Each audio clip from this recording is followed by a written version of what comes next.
继续来关心偏乡的医疗资源资本体制就较烂嘛，就得欠缺啦。即马马祖的北间佮传出药师骹手无够，民进党的立委洪新汉即马呼吁连江县政府要赶紧解决这个问题。离岛医疗资源欠缺，马祖北间乡前几天传出有人代替药师去对药单领药啊，而且卫生所每班的值班费干那300块等等的情形，反映出骹手无够、薪水伤少的问题。扣除掉行政人员跟驾驶的话，他们在专业上面的这个医疗人力只有8位哈，一线人员的值班费只有300元。连江县政府行行好，我们真的希望行行好，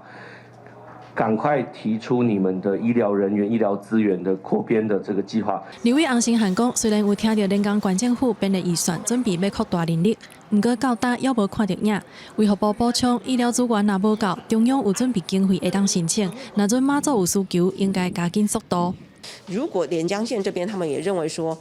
需要透过离岛建设基金来去争取，那当然在卫福部他到时候把计划送来到我们卫福部，我们卫福部也会做一个支持，然后来去向这个国发会来去做争取这部分的额度的这部分。针对离岛的医疗经费甲人力的问题，连江县政府进前是讲无一般民众代替药师领药这件代志。记者会后嘛也未做出明确的回应。洪新汉呼吁县政府唔通闪避，赶紧将问题提出来讨论，才通守护居民的健康。记者麦上英正派文台北报道。